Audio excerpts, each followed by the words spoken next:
Welcome. This is Ryan here, and you're listening to ToplessTalk. And we have a beautiful guest here in the office, or in the studio today. We have the lovely Michelle. Hello. Hello. Yeah. So I've been wanting to do this interview for a little bit. Will you do so many? I do a lot. I do. I did one yesterday, and I'll be doing a few next week. But yeah,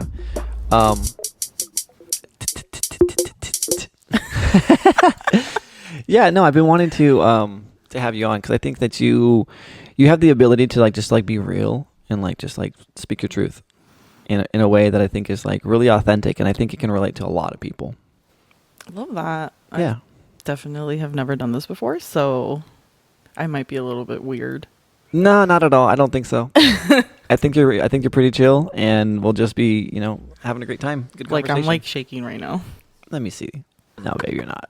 So anyway, yeah. So we Really, in person yeah, for the first time. yeah. You can be as vague as you want. Yeah, for the first time. I saw you getting out of your car. She saw picking up your kids. So here's a crazy thing, right? So she saw me get out of my car, picking up my kids, and we had matched on Tinder, I think, wasn't it? Or Bumble? No. Facebook dating? Yes. Okay, Facebook one of dating these first. dating apps. Yeah. And you straight up you're I know who you are. I can bet you $1 million that I know your favorite taco place in town, and I know all this about you. And I'm like, who the is this person? How do you know so much about me? Because I'm looking at your pictures. And I'm she's very attractive, but I'm I would definitely have recognized if we have met before, but I don't recall ever meeting. And then it comes out. You're oh yeah, well. Well, first of all, I don't remember saying anything about your taco place, but You I do remember. totally I did. said that I can bet you $1 million you don't remember meeting me. That's what I said. That's what you did say, yeah. And I'm looking at this picture. There's this one particular picture of her that is it's kind of a black and white, or a sepia. Kind of, yeah. Yeah, where it's her and her tats, and she's leaning down. She has her boobs, they're covered, but you can see her. I'm fuck. Yeah. I'm I would definitely remember this person. But you didn't. No, I didn't. Come to find out, Don't believe him. we have met before, and it's weird because it's we know each other in real life through other people. We had never met officially. Hey, my name is Ryan. How you doing? But I've heard of you. She's heard of me. Yeah, you're very famous. I'm famous or infamous. It depends. You either love or hate me. This is the craziest thing. So, side note, my partner Sarah, we're looking at going to Hawaii with another couple later this month, or later this year, and she's they don't know what you do yet. They don't know that you do sex healing, and I'm why would you hide that from them? Because it's going to come out sooner or later. Right. And she's well, I just don't know how they're going to handle it because you used to be Mormon. They are Mormon. Oh. And so I'm hon, you got to, if you're hoping to have a friendship with these people, you got to just get it out there sooner rather than later. We don't want to be on the plane to Hawaii. Oh, by the way, my fiance here is a healer. I mean, might as well do it in the plane. There's no escape. I know, right? Well, we're staying with them at their place. Oh. So we did a condo exchange. So we have a place in Tahoe, and they're going to go use our place in Tahoe for a week. And they're well, we have a place in Kauai. Why don't you just come with us for a week in Kauai? We have, enough space for everybody. And I'm sure, let's do this.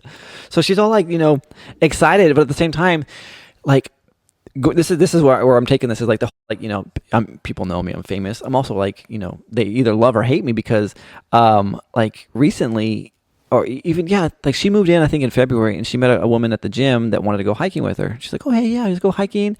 And she looks on Sarah's Facebook, and Sarah's Facebook is just her and her daughter. And then she goes, oh, she's engaged to this person. Let's see who this guy is. And all of a sudden she's oh, he's way too, he's a topless talk show. He's sex healer. Oh my God. And so she straight up kicked her out of the group, the friend group, and said, you can't go hiking with us. We don't want your kind with us. What the fuck? Seriously. It was kind of heartbreaking for her. She was what the fuck is this? Yuba City bull. She's people are so accepting, and here I am in Yuba City, and all of a sudden they're oh my God, you have a partner who's into sex. I'm I can't even do this. So she's a little gun shy now. This is why the whole thing about they don't know that you do sex healing kind of thing. So I was oh, but anyway, yeah. Well, I don't love that for you, but I mean, those that don't understand it won't, and that's their loss. Mm-hmm. You know? Yeah, I love your reaction. You're what the fuck? Well, I mean, that's kind of fucked up. It really is. It's like, she's not gonna like go hiking and be like all of a sudden like, hey, what's up, ladies? My husband does this work. Like, no. The reason why I reacted like that is because for me, it's more of like, I hate when people associate, like I'm going to go dark here for a second, but like if this is your show, hon, you can do whatever you want. This is, Topless Talk is the good, the bad, and the ugly. I heard. Yeah. Or the up, But like if somebody in your family, like let's say you murder somebody, right? Right. Automatically your spouse or your children are put in that shame, light of shame, for sure. which is up because they're not the ones that committed the crime you did. Yeah, they didn't pull the trigger or stab the person or however they're going to do it. So like she has to pay the price for the fact that you have, yep, your podcast and stuff. And here's the crazy thing. So, I don't think you know this. Like, we're in a small town, but like, so there was an 18-year-old girl here locally that was, so we had conversations. And she was just like chatting with me and all this stuff. And she kept on like saying things like, I'm like a 40-year-old stuck in like an 18-year-old's body. I don't have friends that like relate to me. I like older people. I'm getting ready to go to college. I'm not going to do the whole college scene because those guys are stupid. They don't get me. I'm going to be like, real advanced and like, like I'm just real mature and I'm looking for a real mature, like, person in my life. Okay. And I'm like, okay, so I'm sitting there and we're having these conversations and this is like not all like at once. This is like over several like meetings or encounters. She's a lifeguard where my kids swim. Okay. And so it's like, casual conversation, like, hey, how's it going? Hey, good, pretty good. We got to know each other. And she like starts like dropping these things and I'm like, all right, sounds like, maybe this woman is like saying some hints. And here, like, you have to understand, like, from my perspective, I get hit on all the time. That's what I was about to say. It sounds like she wants you. On Tinder, on Bumble, from 18, 19-year-olds that are like, UC Davis or at Chico or at Sac State. And they're just like, oh my God, and they don't come out and say I have daddy issues. But they're like, fuck, older men, they just get me. They know how to make my body feel so good. And so like, that happens all the time in like my daily life. And so here I am with this lifeguard and I'm just like, okay. And she's like, yeah, my dad died when I was 3 and all this. I'm like putting all these like pieces together. I'm like, is this girl hitting on me in like a very subtle way? She probably was. So anyway, I'm like, you know what? She's working. I'm not going to ask her for her number at work, but like, I left a letter on her, like a little note on her car. No, you didn't. I did. Oh my God. And so I left this note in her car, and like I don't know how the situation happened, but Mom, romantico. I know. I'm like, hello, mate. And like, so I got blasted. I don't have my phone, but I got blasted on social media for leaving this note on this 18-year-old's car, and it basically said, "It's like that's what you were talking about." That's what I was talking about. Oh, okay. Sorry. Continue. No, for sure. We'll get deeper into this. So anyway, the note basically said like, hey, you know what? Because she knows that I have like. She thinks that Sarah's my wife. We're going to get married next year. We have a wedding date and all this shit. She's like, oh, yeah, your wife's not here today. Because I'll go swim sometimes with just my kids. And then she's like, where's your wife at? I'm like, oh, she's at work or whatever. So anyway, or sometimes I'll go like after my massage and I'm like all lotioned up. I'm like, I don't want to go home. I'll just jump in the pool over there and get my lotion off at the pool. And so a couple of times it's like I've been there like on a Monday after my massage. I get every Monday, and there's nobody there. It's completely empty. And so she's like, sits there and she just chats. I'm like, oh, hey, what's going on? So anyway, I leave this letter in the car. I'm like, yeah, me and my wife have an open relationship, and we, sometimes we play together, sometimes we play solo. Anyway, I find you attractive. If you want to go grab some coffee or something like that before you take off to college, I would love to get to know you a little bit better. And then I left my phone number. Yeah, let me tell you where you fucked up. Leaving the letter. Go for Honestly, it. Yeah, go for it. The whole thing, the whole entire letter. Like, okay, so what happened on Facebook? Like, what did they post? What did they say? So here's what happened is, we got to back up a little bit. So, because she's a lifeguard at the same gym that I work at, her mom goes in. She's like, one of your guests left this on my daughter's car. And so they pull my membership. Bruh. No, they didn't. They pulled my membership. And I'm like, they called me up like, you can no longer come here. I'm like, for asking somebody out for coffee? Like, give me a break. People get asked it all the time. No. What you did, you crossed the line. And I'm like, I crossed the line. They're like, yeah, you said some very inappropriate things to this girl. And I'm like, whoa. Like, what did I say that was inappropriate? Because I never cross any kind of line like that at all, like with anybody. Oh, you're not. And so I'm sitting like, I'm like, what did she say? He's like, I can't even get into what she said that you said. But I'm just telling you right now that we do not want you in our gym, and we're a private club, and we just pulled your membership. And I'm like, this is hearsay. This is like one sided of the story. You're just like listen to like one person's like mom come in here and like I'm trying to think. I'm like, shit. Like this girl clearly is not a, and maybe her mom thinks that she is, and she's like, oh mom, I don't know what happened. I don't know how, like blah blah blah. Like it could have been anything, right? I mean, I have no idea. So whatever. So her sister, takes her older sister takes a picture of the note and blasts it on social media, and like they're like, fuck this guy, he's a pedophile. Did you leave your name on that letter? I signed it Ryan with my phone number. Lord have mercy, child. I know, right? You're so amateur. So amateur. This bullshit. And so like they put it on social media. They're like, you fucking pedophile. We're gonna kick your. All these like biker dudes or like friends of the family are like, we're gonna kick your ass. We're gonna destroy you. And I'm like, what the hell is happening here? Lord have mercy. And then some other they're like, there's nothing wrong with this letter. If she's 18 and she's like, you know, he asked her to coffee, like calm the down. What makes this guy a or a pedophile? And then when this one guy goes, he's been watching her since she was 16. And I'm like, who the is this? Like this girl this is her first time she's ever been at the gym as a lifeguard. Like she just started this year, and I had no idea. I thought she was like already in college in 22. Well, welcome to the internet. I know, right? So I'm like, well, whatever. So that's what happened. So I get blasted, and so full story circle. So like Sarah's like don't tell them that you do healing, because like one, we just recently had this huge fallout where we got kicked out of the gym, and you know people are like threatening us, like driving by our house and bullshit. Shut up. Yeah. Oh my God. And so I was like, all right, whatever. So, but at the same time, it's like, all right, yeah, I did up. I like lesson learned, and the cool thing about it was that Sarah's like, she's like, I encouraged you to do this.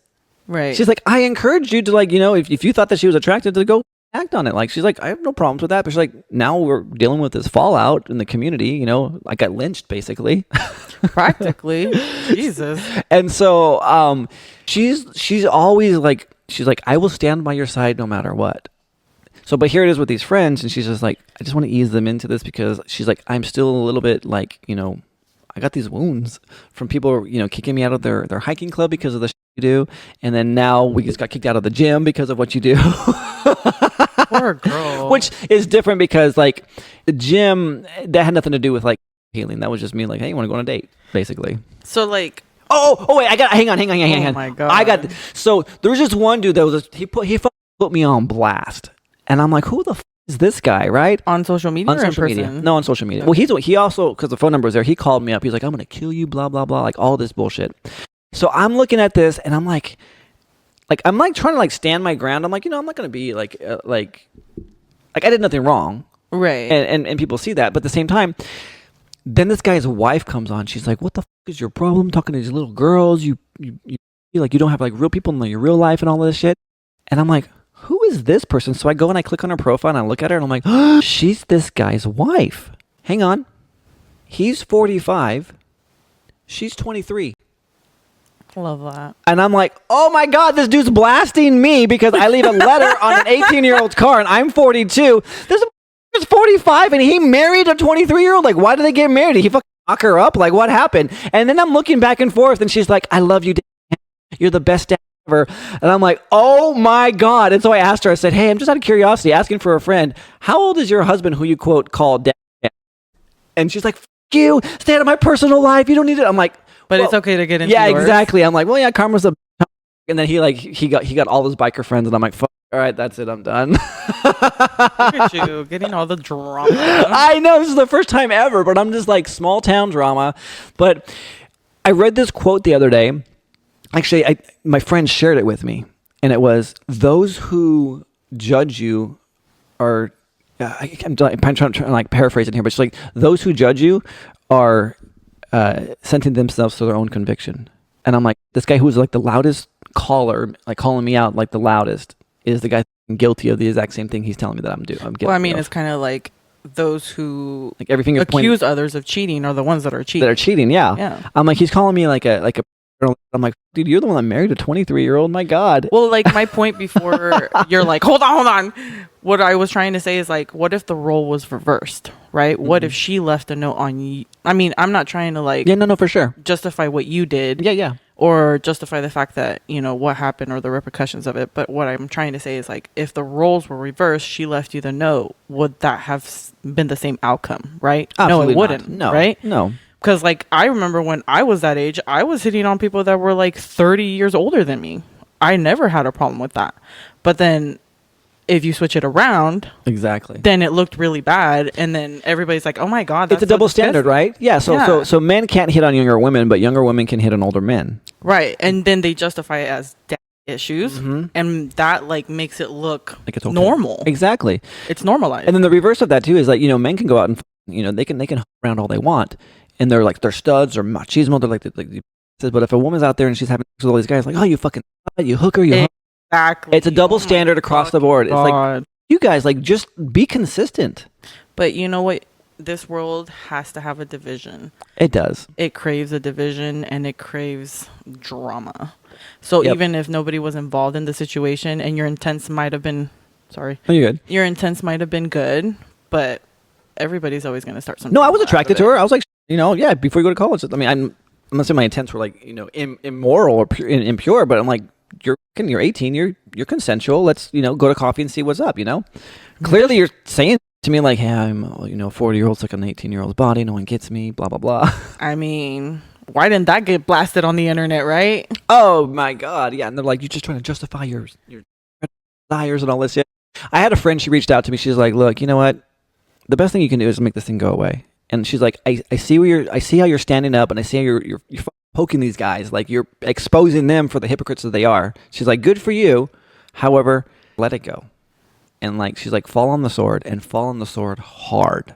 And I don't disagree. And she's like, just let people think that you just like whatever they want to think, you know, that you caved, that you're a pussy, and just let them, you know, in your face. She's like, eventually what's going to happen is when they see you down, others will come to your defense and be like, look, he's apologized.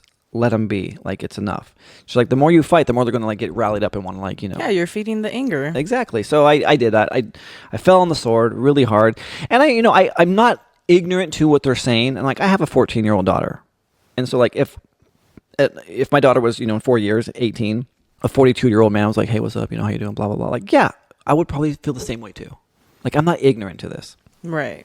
And so, and I just put that out there, and literally like overnight went away. I mean, if you don't feed the fire. It's exactly true. And so I was like, all right, yeah, that's my personal share. And I love that for you. I don't. Like so much fun. I'm like, hey, it was so much stress for like 2 solid days. I was just like, maybe you know, I was 3. wondering when you were going to tell me that story, because for some reason on Facebook, I still can't see anything. We're friends. No, I know that and I get that. But like, honestly, there's nothing.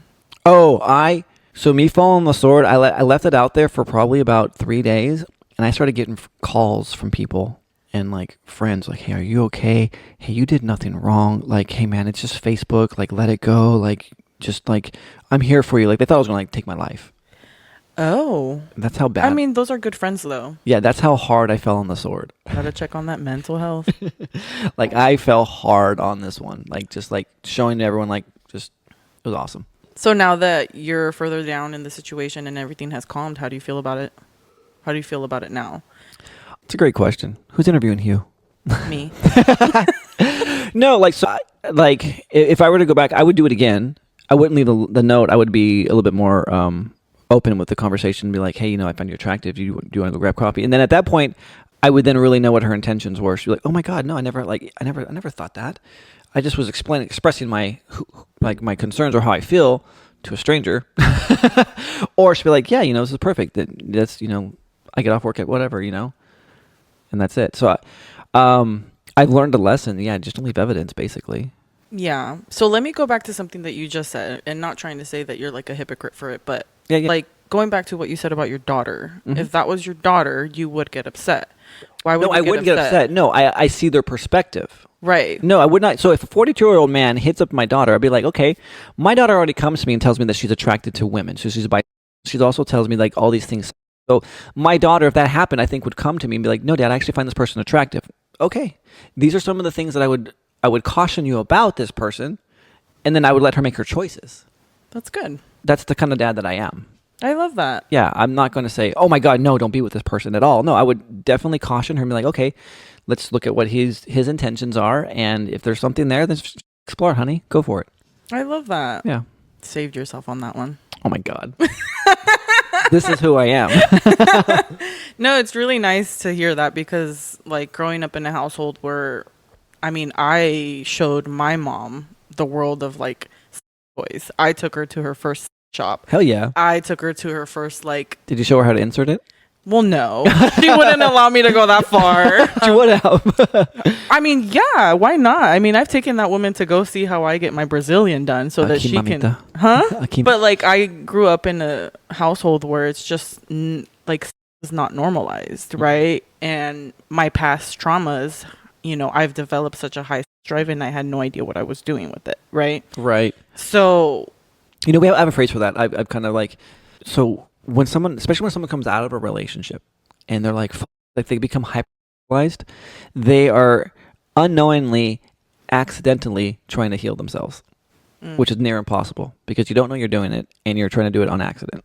right. But you still feel these desires inside. You just don't know why.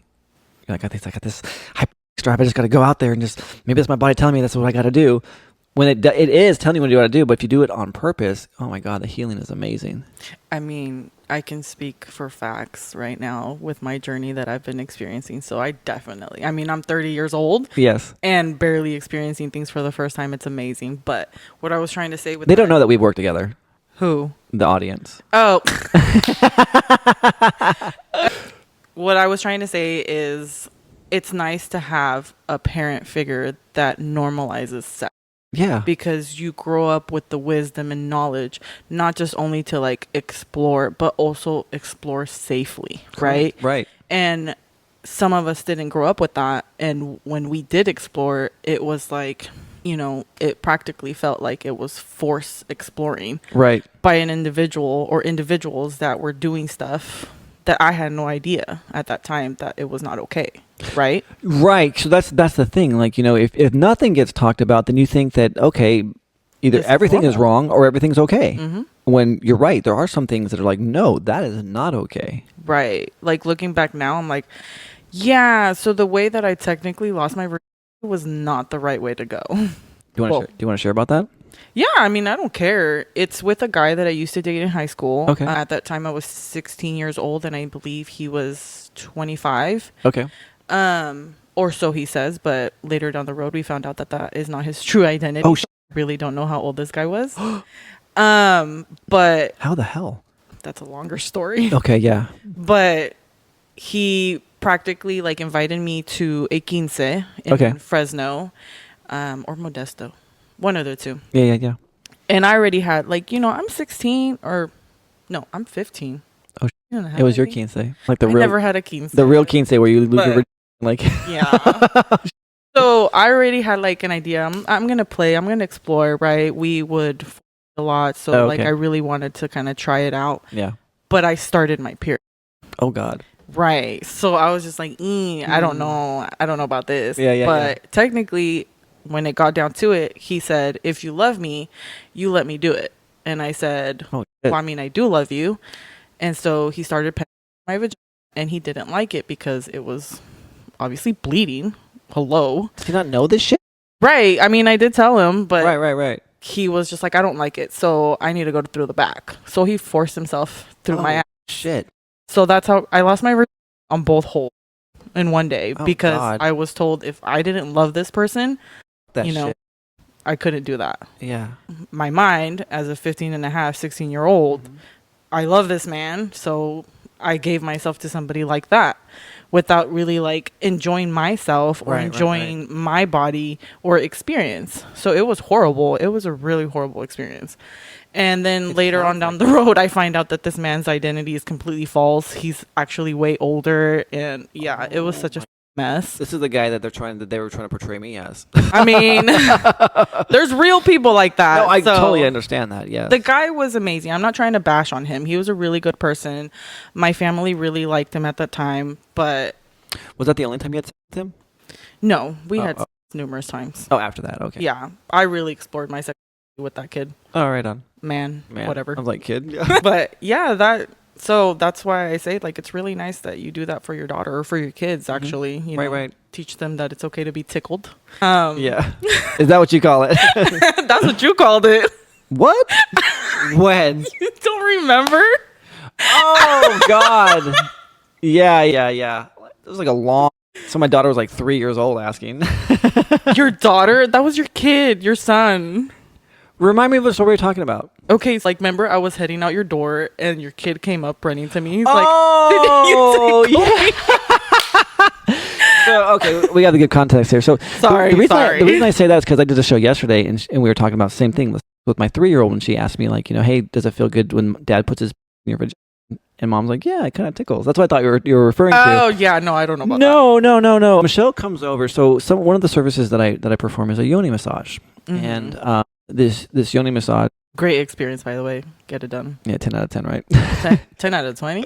10 out of 20. So we did the yoni massage, and I mean, you were like relaxed and just in it. And then we decided to go through. So with the healing that we do, there's release, and that's releasing trauma. And so after she was relaxed with the yoni massage, we did we after that a lot. I mean, you released a shit ton, and you were screaming and yelling and crying at some points too. I told you I was loud. Yeah, no, it's not a problem at all. Like, you were totally doing that. So my daughter was here in another room because we did this at my place instead of the church where I have like the healing practice. And so my daughter was like, there's a lot of loud noise in there, Dad. What's going on? Like, afterwards, you know, I was like, oh, it's the friend here. We were joking. I was tickling her. And so on the way out, so as Michelle's leaving, my beautiful daughter comes up. She's like, my dad was tickling you. You were really loud. And you're like looking at me like, what the fuck do I say to her? I was like, yeah, your dad tickled me a lot.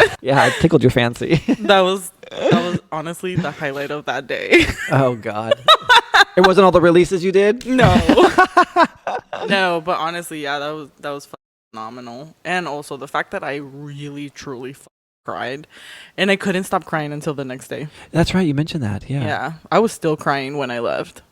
Yeah, like, it wasn't like I'm purposely crying, it was just tears coming down. Just release. It's a sweet, honestly, sweet, beautiful release. Like, I even talked to my best friend, and she's telling me, because I've been experiencing so much, like, a lot of things that I've always wanted to do, but was always so scared to do. Yeah. Especially with, like, my body image, like, especially with big girls, you know, we're so normalized as, like, not attractive.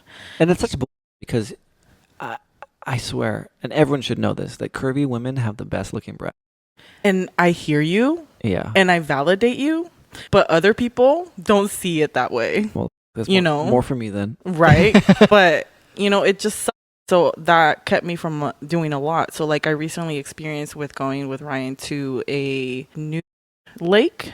Yeah, a river that has a new portion that you can get in. Yep. And for the first time, I was able to take my top completely off. Yeah. In the wild. So I've always wanted to do that. Naked in nature. And always wanted to. So like, beautiful. And we're actually going to go again today afterwards. Yeah. I'm going to take you to another place that's a little bit more open.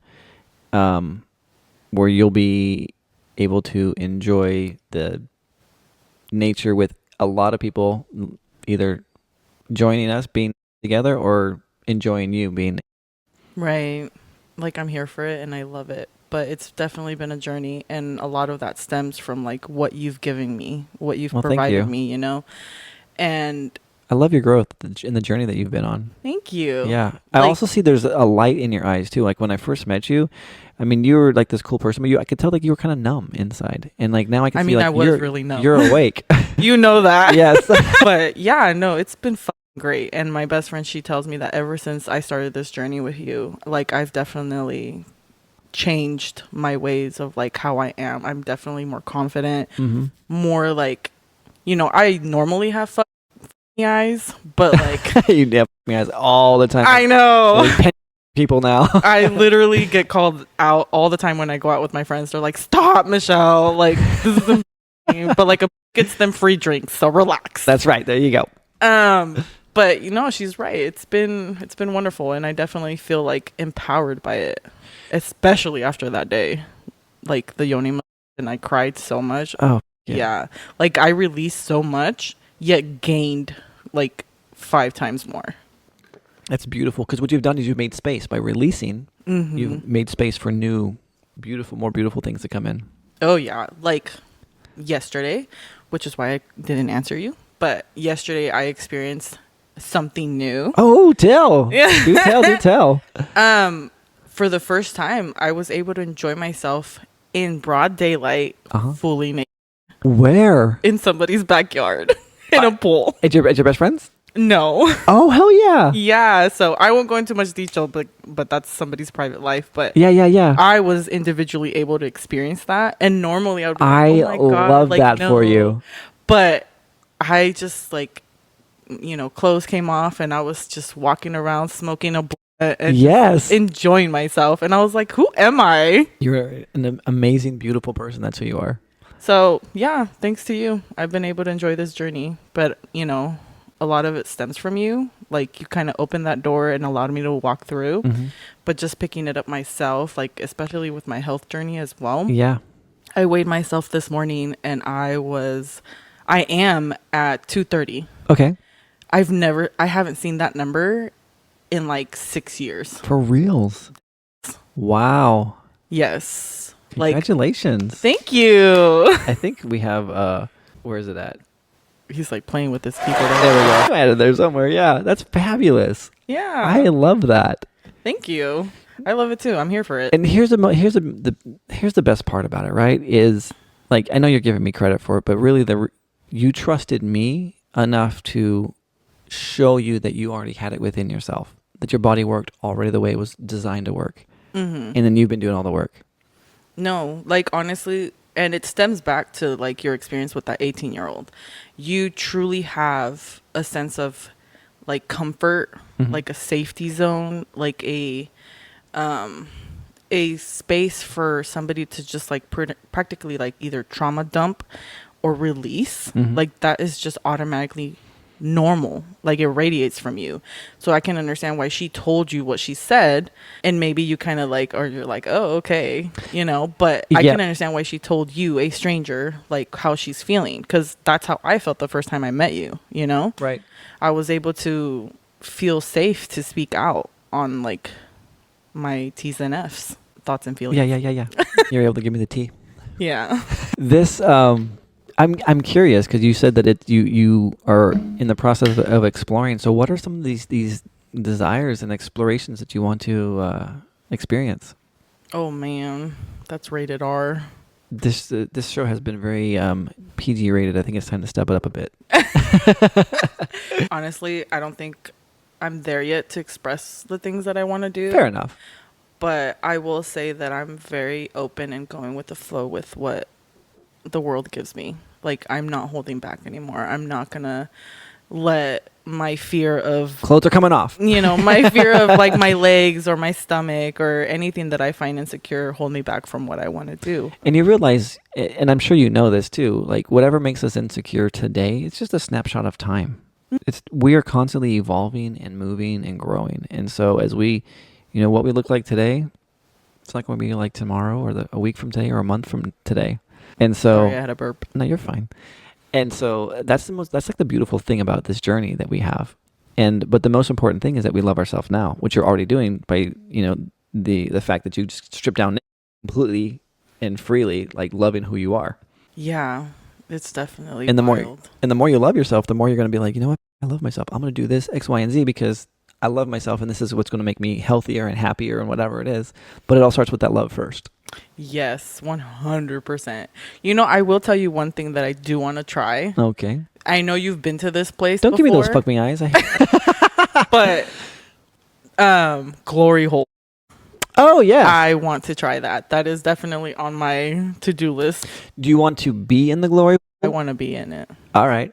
So you want someone, you're just going to put any kind of orifice up to the hole and just have them come up and have fun with you, right? Yep. There you go. So we've toyed with this idea. We don't actually have this, but we've toyed with the idea because we purchased the church and the basement is a playground. Mm-hmm. And we have a room down there that we don't know what to do with this room in the basement. It's like a separate room from the main basement. And we're like, we've toyed with the idea, but we haven't like really done anything with it. The idea is to put a confessional in there And when to have someone come in and be like, Father, I've sinned, and be like, okay, that's going to be, 2 blowjobs and whatever, but like have a glory hole as part of the confessional. That. That's awesome. And so that's what we've toyed with. And we had a guy, he's like, I'll build that for you. No, that's actually a really good idea. So that's what we thought. So down. Yes, I know, right? And so because like, to me, like the glory hole, I think is a fun idea, but I don't think it would get utilized as much. Like it'd be like oh yeah, it's a glory hole. We've done that, but who knows? I could be wrong. It might be like a fun, if we have a lot of different new people there, then it would always be used because it's something new. I mean, honestly, like when I first went to this place in Sacramento, me and my friend, my best friend, we went to go like mess around in that spot where the glory holes are at. You and her together, or you and someone else? Like, because they showed us the tour and they told us like, all sure. this stuff, blah, blah, blah. Like they indicated like if you want to be in there, all you have to do is like put your hand out and like tap to pretty much say that you're available. Yeah. And so we were just messing around in there, and like, I went in there and I was like tapping it, and she was like, acting. We were just around. Yeah, having a great time. And then she looks back and I open the door and there's like 7 guys right in that room. It was so overwhelming. Mm-hmm. We're like, no guys, we're just playing. Like this is not like relax. They're like, oh God, like get it out, No, like it was insane. And then there was another moment where we went to, I think there's like a swing. Yes. Yeah, there is a swing. Yep. I wanted to get on it, not for like reasons, but to like just get on it. Yeah. Right? Because I've never done that. Only seen it on like 50 Shades of Grey. So we have a thing. They're not as comfortable as you would think. They're really not. No. Couldn't even figure. Anyways. Yeah. Going back to it. When we went to go check that out, because I wanted her to take a picture of me in it. Oh, right on. So all of a sudden, there's like 10 guys coming from like behind us, like just following us. They're just following these cute women, these and I'm attractive just like, ladies. you guys, like it's not even like that. We're just testing it out, and they're over here trying to like help me get up and like help me swing. Da da da. I'm like, what were you wearing? Honestly, my clothes were covering everything. Like I was wearing black leggings. More than this. You couldn't see my chichis. Oh really? Like, yeah. I wasn't showing anything because we didn't know what to expect. Right, for we sure. We were really nervous. I mean, we sat in our car for like 5 minutes. Oh God. Contemplating on going inside. I remember the first time I went, and it was overwhelming. Yes. I mean, and I wouldn't find myself the most attractive person in that place at that time, and we were getting swamped. Mm-hmm. I can't imagine when it's attractive people. So some of these places, a lot of single men do go to, and it's like they just wait for women. Yeah. There are other places where it's like so for example, there's a place in San Francisco that we can go to, and Friday night it's a free-for-all, and they have 3 levels, and the highest level, but on a Saturday night it's couples night, but they'll let in single males as well, but single males can't go to the 3rd floor where it's only couples. And the reason for that is because single males sometimes will just not pay attention to or ignore like common decency. Like if someone's getting it on, they're going to be like sitting there right there in front of them, like watching the show, or being like not aggressive, but like, hey, can I have a turn too? Like she's really hot. Can I fuck as well? And like sometimes couples are just there to be together as a couple, and they don't want to be interrupted, or they're there to swap with other couples. And like, when you have like a 3rd guy in there or a 4th guy or whatever, like it makes it like a little bit more difficult. So couple nights are always funner because it's less of the crowds like following you everywhere. Just FYI. I didn't even know that there was a place in San Francisco. There's a couple of them. I need to go check them out. Yes. They're really fun. And then we have our place here once it gets, our final from the city so we can open up. Love that for you. Yes, I do too. Oh my God. Can't wait for that sinful church. Oh my God, yes. We were trying to come up with a name for it. We haven't come up with like a solid name. Like one was calling, someone's like, oh, you should call it Holy Hell. Another one's like, it should be like, just unleash your sins there. I was like, we should just call it the church. Just call it the church. But yeah, it's one person was like, I think she was taking it a little too far. She was like, yeah, this is awesome. You should have Sunday service. You should like preach on Sundays, and then we can come and we can have a potluck and we can all get naked and go downstairs and fuck. And she's like, I would join your church. I'd pay dues and all this. I'm like, that's not a church. That's a cult. I was about to say that. I was like, that sounds like a fucking cult. I'm like, oh my God, like there's like, I told you can start one. Probably, I know, right? God, probably a little bit too much for this town that lynched me over a letter. Can you imagine what they would do to me if I had just church in the cold? Lord have mercy. I know, right? Go to church. Oh God, yes. 6. Have you ever sucked 3 dicks? No, not at the same time. No. No, I wish. Is that another fantasy of yours? I mean, yeah, not gonna lie. There's nothing wrong with it. Like a threesome, but both males. Do you want to do like a DVP, like double, like? Yep. Yep. Double penetration. Yep. I mean, I've done that before, but like not with 2 individuals, like with toys. Yeah. You've gotten 2 toys inside before? Like I've had one in my ass and then like a penis in my vagina, or like vice versa. So you haven't done both in your vagina. So there's so like my vagina is really tight. This is what I was gonna say. Like that's exactly what I was gonna say. She cannot stretch. Yes. Okay. So that's what I was gonna say, because like there's double penetration, which is like in the ass and in the vagina, and then there's double penetration as well. No, DP. DP. Yeah. Straight up. Yeah. Because I was gonna say, like, because yes, when you helped you, I'm like, this is a very, very tight. Right. So like, yeah, no. I'm gonna ask this question and go for it. Because your is so tight, do you find it hard when you're with lovers or men that they come really fast? No, actually. They don't come fast? No. Well, that's cool. It's been the opposite experience. Like sometimes I'm like, oh, hurry up. Really? You want them like the end already? Yeah, because it's like a lot. And it just like sometimes it's like they're too big and it hurts because my shit is too small. Yep. And I feel like they're enjoying it more than I am. So I'll be like, oh my God, slow down, please. Yeah, which is interesting. Like your anatomy is very unique. Like you have the anatomy of a petite woman, but you're a larger woman. It's so weird. Show me your as I'm talking on this podcast. Yeah. Yeah. So even like your nipples are like of a smaller woman, and your as well. Well, here's the thing, babe. Yeah. I used to be smaller. Okay. But I got bigger. Well, that's most of us, right? We grew up. But yeah, very nice. God, you're amazing, by the way. Thank you. Yes. I don't know. I don't understand it. I've always had a really tight vagina, and sometimes it can be frustrating because, like, the stigma at the very beginning of my sex life was the bigger the better, because that's what you see in porn. That's what you see, which is not real life. Yeah. Right. That's what you see, word of mouth. Actually, like the bigger the better. It'll feel so much better. It'll make you blah blah blah. Oh my God. None of that is true. It is not. No. Like, I can't even tell you like your size perfect. Like for me, it's not about the size, it's about how you make it work, right? Yeah. The bigger is not better. If it hurts, it literally will dry up my shit and just you're scared. You're like, no. It hurts. Like I feel like they're like hitting like your cervix, my baby hole. Yeah. So here's the thing about this, right? So some dudes, when they fuck, they don't know how to fuck. It's just pounding the shit out of you. If a guy really knows what he's doing, like you can actually get in there and you can like rock your hips upwards, and you can take the tip of your dick and you can like caress like your, and you can cause you to have or super, super pleasurable. On the other hand, if you're just like jackhammering it in there like as hard as you can, you're going to do some, you're not really going to do damage, but you're going to hurt the other person. Like it hurts really, really bad. It's very uncomfortable. Yep. I've definitely experienced that. Yeah. And well, that's where you have to like tell your partner, like, look, man, try something else. This isn't working that way. But like the same thing goes for men.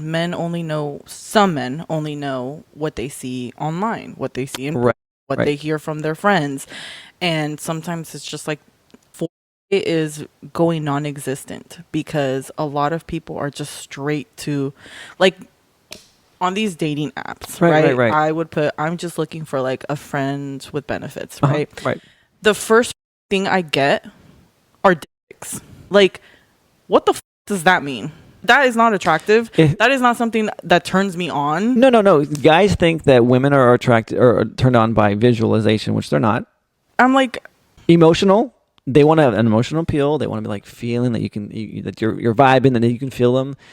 Guys on their hand, like, show me what you got, you know? But it's their pleasure. Exactly. It's their perspective pushing it onto you. And it's not, these are guys that haven't taken time to truly understand what a woman wants and needs. And if there's nobody out there to educate, then it's just going to be that way. It is. Well, also here's the thing too, is we're in the society right now where everything's on demand. Yeah. We don't have commercials anymore. You can skip through, ads, but we can, if we want it, we got it. Mm-hmm. Like it used to be like you have to listen to the radio to hear your favorite song. And you'd listen to all those other songs before your favorite song would come on. Now you can be like, hey, Siri, can you play a song for me? Or Apple, whatever, Spotify. It's all right there. Yeah. And so for men, unfortunately, this has carried over as well, where they're just like instant gratification. Like, look, I just want to stick my in your let's go. And call it a day. Exactly. Where it's like, no, you actually need to be a little bit more patient and take your time. And like, here's the thing. Men are like microwaves. You can boil water in a minute. Women are like stoves. They got to warm it up, and it takes a good long while to be warmed up. Okay. And so you got to be able to like take your time with her. Yes, 100. And like the same thing goes for a man too, because there are men that love like the force. Mm-hmm. There are men that enjoy like the intensity that leads to innocence, right? Right. But it just sucks because it's just horrible. Like I remember. Well, for you, because you don't get to experience any of the pleasure other than just getting almost like raped, like practically, yeah. Not to be, crass and like, for anyone that has been, or violated, I'm not trying to downplay the severity of that, but it feels like where's the affection, the appreciation, the love and devotion, So back then, I used to think this was normal because that's exactly how it happened when I lost my virginity. There was no force. There was no touching. There was no kissing. It was literally him whipping out his dick and sticking it in it. Like, and if you love me, you do this. In my and in my ass. And if everybody knows that in your ass, you require some time. You have to prepare that so I'm like much. 15 and a half, 16. You're lucky you didn't get like an air. I bled. Out of your ass? Yes. So he did tear you? Yeah. Oh, God. I bled for like a week. Yeah. Of course, and you didn't know any better, and you weren't talking to your parents about this, so you thought it was normal, and you're like, I love this man, and this must be what sex is like. I was mortified to tell my mom, because I started experiencing excruciating pain.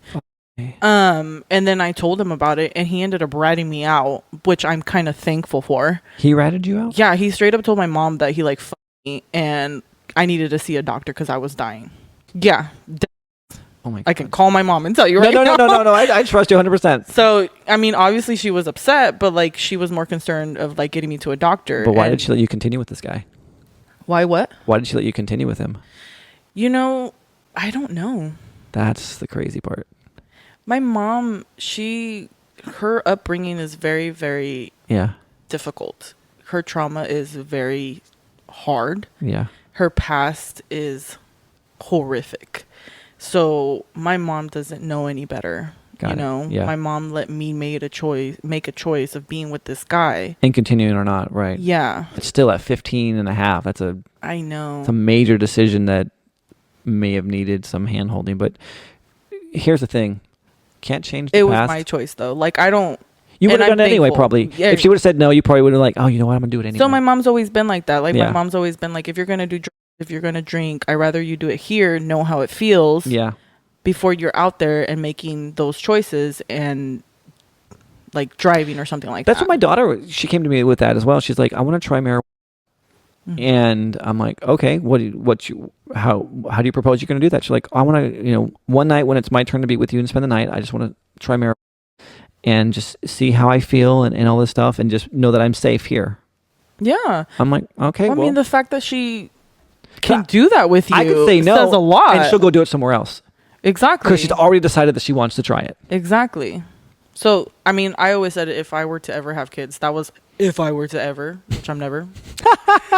I always said that I wanted something like that. Like I would want to give, like I do that with my nephews. I hold back a little bit because they're not like my kids. True. But, I have to respect their parents' decision of like. You're the cool aunt. But I want them to know that. Like I give my Auntie little Michelle. brother. Yeah. I give my little brother like experience to like drink with us. Yeah. Because I rather have him know I've given what my it kids feels alcohol. like. We've been out drinking before. I mean, we don't go out drinking, but like I've been out in the restaurant. I order like a pina colada, and they're like, "Does that one have alcohol?" Dad, I'm like, "Yeah." Like, what does it taste like? I'm like, "Here you go." Yeah, I do the same exact thing. My kid goes, took a drink. He's like, "Oh, someone put shampoo in this drink." Oh my God! That was my 5-year-old, I think. Lord have mercy. Because I mean, she's like, I want to try it too, Dad. I'm like, here you go. She's like, oh, it's shampoo water. But yeah, that's kind of the experience, you know. Yeah. And if you don't know, then you normalize it. For sure, 100%. You know, but look at me now. Well, that's the thing. Like, look at you. I mean, sometimes we let our choices be our defining moments that keep us held back and in a cage. And then sometimes we let our choices become the springboard to be the better version of ourselves, of who we can be. Mm-hmm. And I think this is exactly what you're doing, is you're like, you know what? Those are my choices, and this is who I am. And I am moving forward and becoming a better version of me. Absolutely. Like, I get told all the time, which I don't believe this, but I get told all the time by people that like kind of know my past and kind of know my traumas and what I've been through, that I'm very like, I don't know what's the word, resilient, maybe. I don't know what the word is, but like pretty much I don't hold on to the past. I don't let the past determine. You're very forgiving. You know, my future. Yeah, yeah. Doesn't mean I forget it. Doesn't mean I don't remember it. You'll learn from it. Right? Yeah. But I don't let that determine my choices. If somebody asks me, like, do you regret anything you've ever done in the past? I have nothing. I come up with nothing. Like, I will go through what I went through all over again. I'm the same way. Because it led me to where I'm at today. Like, you know, if I didn't go through the part of like being suppressed and being, you know, rejected by my first spouse because I didn't know what I was doing in bed, or not having a blowjob until after I left my marriage and all these things, like, I wouldn't be the man that I am today, having this Topless Talk show, being in love with booze, going to the river, having a healing practice. Like, that never would have been on my radar. I never would have tried to heal myself first before trying to heal others. So, no, I totally agree with you. Like, it's, you know, they make who we are. And someone recently told me that she went through a lot of trauma as well. And she's like, you know, it's not until you have your heart broken that you learn how to care for others and actually be considerate and like, or compassionate for others. She's like, until you actually have a heartbreak in a very like painful way, it's very difficult for you to truly understand what other people are going through to actually like be there for them and like support them. I 100% agree.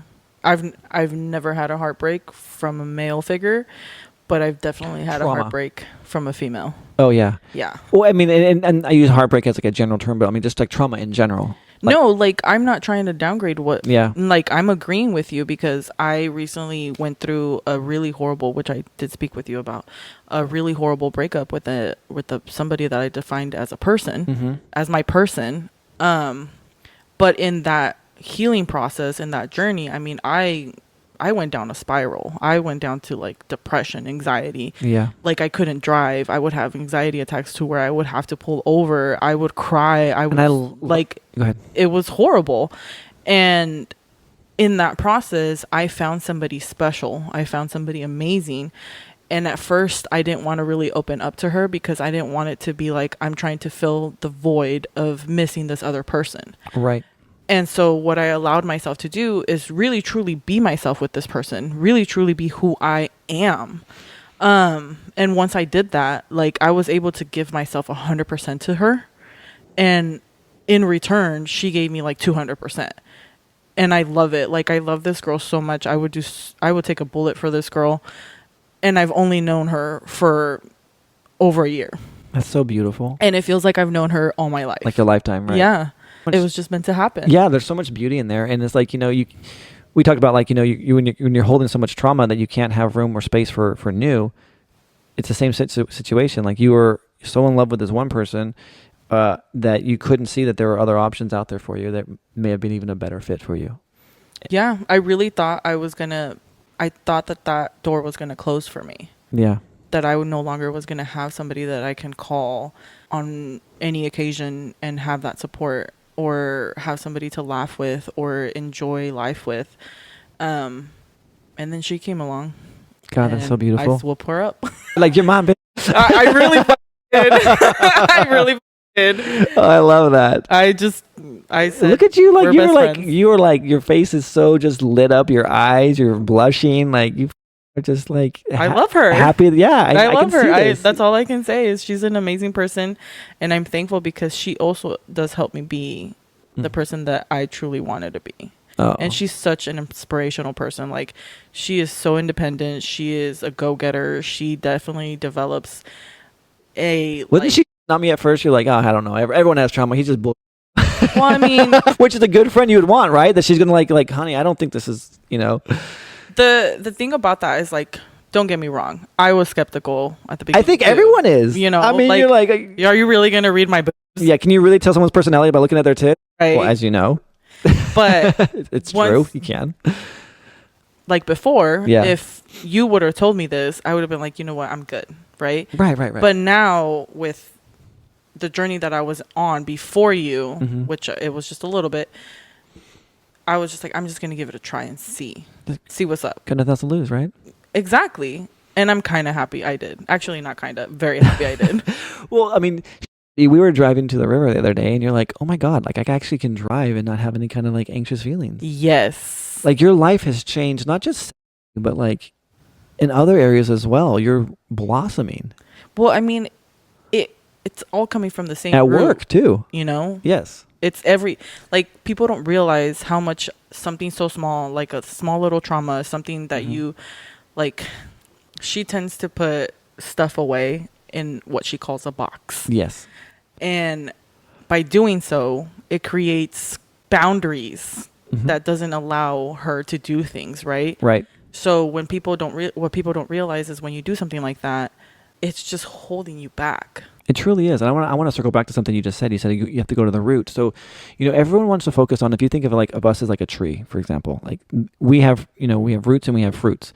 And so everyone like wants to see, they see our fruits and like, oh, I don't like those fruits. And so they're going to give us medication, or they're going to give us something, or they're going to take the fruits and they're going to put it in a box so no one can see it. Well, if you want to change the fruits, you have to change the roots. And so maybe the roots weren't nurtured properly. Maybe these are roots that need to be like, spliced in with some better roots, and you take some of them out and you put them in, And what we did was we went back to the roots. We went to these core wounds to do some releasing. And here's a crazy shit, Michelle, is of everyone that I've worked with you the least. Oh, shit. So what I mean by that is we haven't even really fully worked the way that I work with people. Oh, meaning that we didn't even do the deep dive that I go into to discover like, okay, what are these core wounds that are really here that I can help, absolve? Because what happened is you were skeptical. You came over, we did the reading, and you're like, holy, how'd you know this about me? And then I felt that there was something that I wanted to show you, which was a technique. And so I showed it with you, and that's what opened the door for you. That is what cracked it open. Yes. And you're like, holy shit, what did you do to me?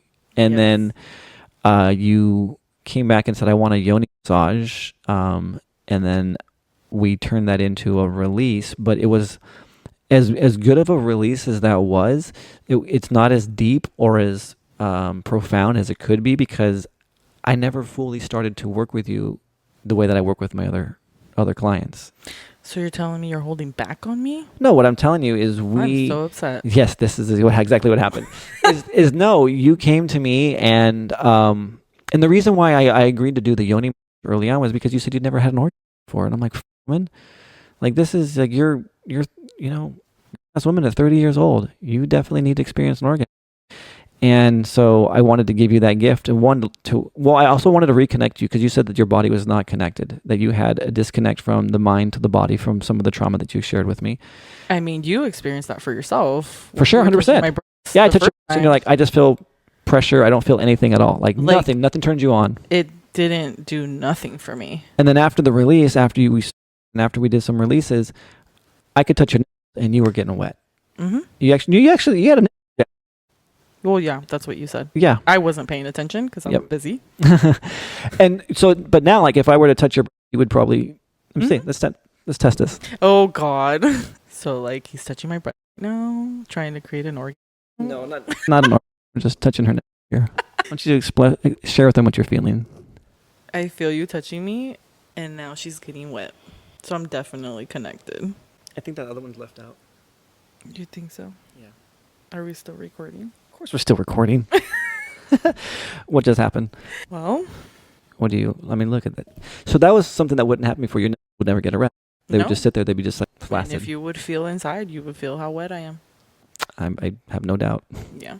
So she's definitely connected. So yeah, so you're definitely connected. And so here's the thing. And so that's what I wanted to have you help experience. because I was like, you gave me the trust, and I'm like, and you said, hey, can I share this? And this was actually a real conversation that I had with Sarah. She's like, you don't offer a la carte service. What are you doing to this woman? She was actually kind of pissed at me because I was working with you. Oh. In this way. She's like, why are you giving her a la carte service? What's a la carte service? They pick and choose. Oh, okay. Why don't you give her the full experience? Oh. If she's looking for healing, why are you just piecemealing it together rather than giving her the full experience of healing? Oh, I love that. And I'm like, well, she has my back. She does. Well, she's experienced it firsthand herself. She knows what healing is all about. And so she was like, this makes no sense why you would do it this way. And I'm like, well, I don't think she wants this. I think she's just, and like, I went back and forth with her. I'm like, I think she just wants to experience what, I don't want her to go through life thinking that she's broken, because she's not. Like, she has a beautiful body. I can help reconnect her from her mind to her body and make it work. And she is like, that's your business. But at the same time, like, why wouldn't you give her the full service of what you have to offer? Diving deep, exposing the wounds, and then giving her the experiences to help heal those wounds and then release completely, so that she can go on with her life and not have like, like if you were to like reach your hand into like a bucket that was like kind of muddy and only pull out like one handful of shaker, why won't you the whole thing clean so that you can fill it up with water and have it be pure? Why leave a little bit of residue over if you can go in and clean the whole thing off? So let me ask you something. Yeah. Why wouldn't you? We've never talked about it. Well, how am I supposed to talk about something I don't even know? Well, no, we have. So we did basically. You said, I'm not done with you yet. Okay, so I crossed the boundary for that. Well, no, and that's what I was asking. I'm like, what do you mean? Why you're not done with me yet? I'm like, and what I was asking was like, that was my question in intro into like, do you want to do the full healing of like me diving really deep into your past in order to basically free up your future?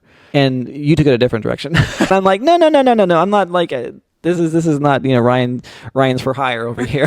This is me truly wanting to help heal the world one hour at a time, kind of a thing.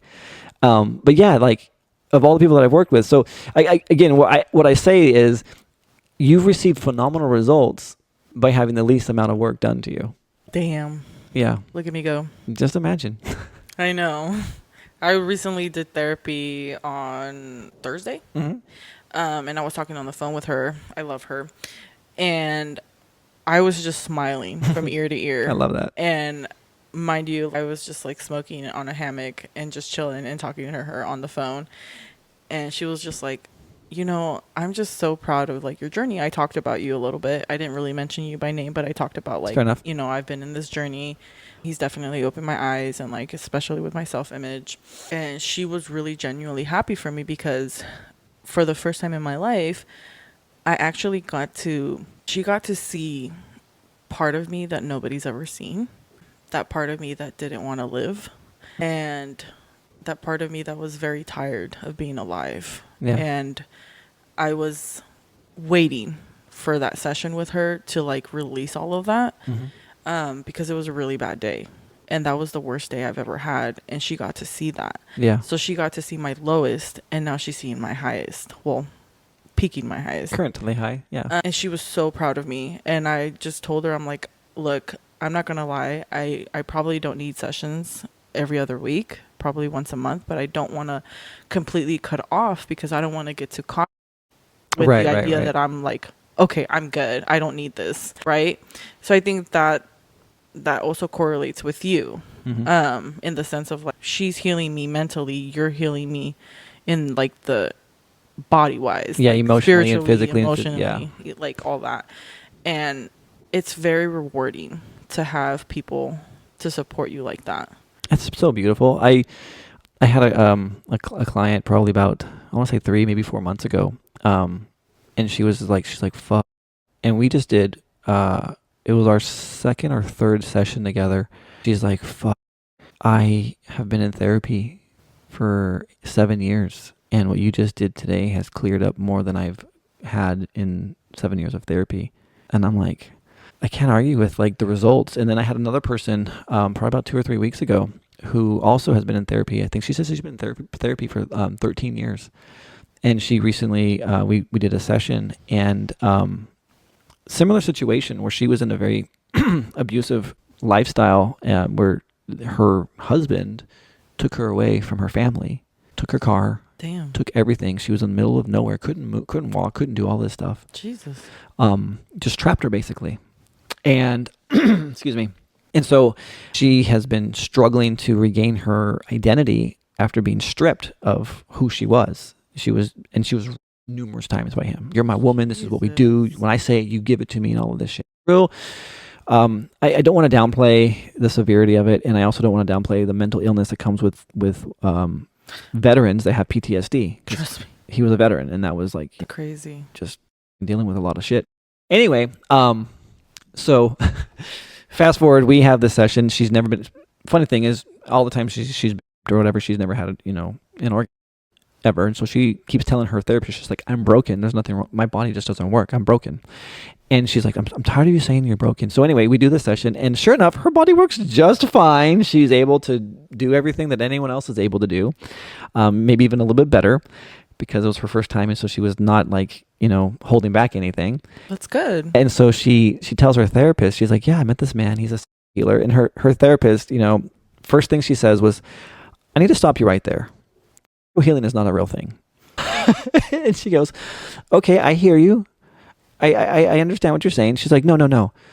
Healing does not exist. And then they go on through the session, and then she says to her, she goes, now, I've been working with you for 13 years, and I don't know who you are today because you've shown up completely different, but I just want to remind you that healing does not exist, but I do have to also validate the fact that you are a completely different person from any other time that I've ever worked with you. And I have an interview with her, and these are her words exactly. And she's like, I appreciate you saying that and recognizing it. This is the first day that I've ever woken up. And not the first day. She's like, I now wake up not wanting to kill myself. And I'm happy. And it all changed on the day that I met him. So whether healing exists or not, I can't argue with the results that I'm feeling and that I'm living with. Well, healing is really not in the DSM. No, it's not. And honestly, the way that I'm doing this is like the institute where I went and got trained, the way that I'm doing it is frowned upon. I'm not accepted in their alumni association because of the way I practice it. And I can't not practice what I do now because of what I've experienced myself, what my partner has experienced, and the numerous of women that I've worked with, is the results speak for themselves. Mm-hmm. I mean, you included. And so it's so, I cannot turn my back on it. And they're like, if I can't be a part of someone's association, so be it. I mean, at the end of the day, it's what you're doing to these people. I want to help them. Exactly. All I want to do. Exactly. And that's all that counts. It doesn't really matter what anybody else thinks or feels. It's what you're doing to the individual and what they're experiencing and their outcomes. And at the end of the day, this is like truly, I don't think I've ever shared this publicly. At the end, so I'll say this and I'll share what I was going to say. So at the end of the day, when I die, I want people to, I want a legacy to live on. Who was it? It was someone that I was working with, and she said, because of you, I now am, who was it exactly? I can't remember who it was, but it was a female that I had worked with, and she equated that the work that I did with her, she was able to pass on to her children. And then she also is a school teacher, and so she was able to pass on to the children that she teaches. Not that she passed on the experiences, but the way that she relates with these children now is she's like, I have so much more patience with these kids. I just want to be able to give into them and pour into them, and I feel just relaxed and just like giving my best to them, like you gave me your best. And so I'm changing people's lives, like removed from at a time. But it's removed from me. I'm not changing those children's lives. She is, but as a result, because of the work that we did together, it's a domino effect. It truly is. And I was like, fuck, I hadn't thought about that. So when I die, I'm like, I want people to come to my funeral and be sad, this man changed the world. He made me better. That's what I want. And so, have you ever done ayahuasca? No. So, my very first time doing ayahuasca, I've done it a few times now. Mm-hmm. And by the way, the church is going to be offering ayahuasca here pretty soon. I love that. Yes. So if you want to try it. So I don't even know what it is. What is it? So ayahuasca it's a root. So it's natural. It's completely weed? No, it's a plant. So it's a root from a tree or a plant. Oh. So it's a thick root, and what they do is they grind it up, and then they turn it into a tea, and you drink it, and it's Interesting. Yes, so it comes from Brazil, and so like in the rainforest, and there's like this tribe, the Hunicun, and all this stuff, and this is what they do. It's illegal here in California, except in San Francisco. They've legalized it, and mushrooms. You can do both, and it's okay. Shut the up. Yeah, that's where I've gone. That's where I do it. Yeah. So people fly to Costa Rica to do it. I'm like, no, it's fucking my backyard right here. And so I'm gonna bring some of my buddies who pour it and who do the ceremony, and we're gonna do it here at the church. So anyway, you drink it, and it's Mother Aya is what they call it. So it'll come to you, and what it does is it shows you visions of who you are and what you could be doing, or it also shows you things that, hey, this is something that needs to heal inside of you that you need to like work on. And so I did both. But the very first night I took it, right, I'm laying there and I'm like, and you get high as fuck. I mean, it's a psych, right? Mm-hmm. And so I'm sitting there, I'm seeing all these beautiful tapestry of like colors and all these like just geometric shapes and these snakes flying through the sky and all this shit. It's like, but they're like rainbow snakes and like they're eating stars and just connecting the dots kind of a thing, like a video game almost. And I'm just sitting there chilling, and all of a sudden this bright light like flashes and this like clears the screen in my mind, and I'm sitting there and I see this vision of me of all of these beautiful women, all shapes and sizes, all ethnicities. I'm everything, and they're completely, and they're coming to me and they're basically saying, they're like, Ryan, we need what you have to offer. Please do not stop. And this was right when I had just started to do my to go back to school for my advanced training. This is almost 2 years ago. So I'm going back to the school. I'm learning what it is to be like a psychical healer and all of this shit. And so anyway, I'm like, is this really what I want to do? Do I want to be known as this guy? And then I'm having these visions, and there's all these women. They're like, please do not stop. Like, help, heal us.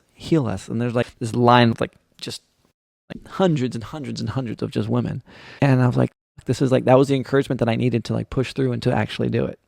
Oh. And that's what motivated me. You saw your future. I saw my future doing it, and I was just like, okay, I'll do this. Oh, fuck. I gave in. I will do this for you. Because if I do it, I'll probably see a bunch of demons. You might. They come and take your soul to hell. Gotcha, Michelle. Well, might as well. So it was beautiful, though. That was what my experience was. That's awesome. And it's so funny, too, because Sarah, a couple of days ago, she brought that back up to my memory, because I kind of like forgot it. She goes, and this was right after that letter, she goes, F these people.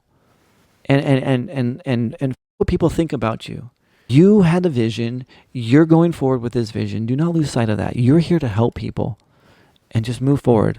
Love this woman, man. Like, I love that for you. She is just like, keeps me focused sometimes when I like kind of lose like my thoughts. Like even for you, she's like, why are you giving her like the a la carte treatment? Give her the treatment here. That's awesome. You got a good woman. I do. So anyway, this has been a fantastic interview, by the way. Has it really? It really has been. You're so easy to talk to. I'm sure everybody says the same. No, I had an interview yesterday, and it was challenging. What do you mean? Oh, it's just harder to get some people to open up and talk. Oh. Yeah. I'm glad you enjoyed it. No, yeah, you're fantastic. I have to pee. Well, with that, we should probably end. Is there anything else you want to say? Or we can just pause it and come back. I think we can call it a day. Yeah, because we're gonna go to the river. Is there anything else you want to add? Maybe something we didn't talk about that you wanted to. No. Like, Did you think of anything? You're like, I really got to pee now. I really do have to pee. I just want to say that you are a beautiful woman, and I'm grateful that we had you on the show and in the studio today. I appreciate you having me and your patience, and I look forward to rehearing this. As you will. You've been listening to Topless Talk with Ryan, and no topic is off limits. Our goal is to bring you a revealing show about sex and relationships, the good, the bad, and the ugly. We hope you enjoyed the show. God knows we had fun. Make sure to like, rate, and review. We'll be back soon. But in the meantime, find us on Instagram and YouTube at Topless Talk. Find us on iTunes and Spotify under Topless Talk. Y'all be cool, and we'll see you next time. Peace.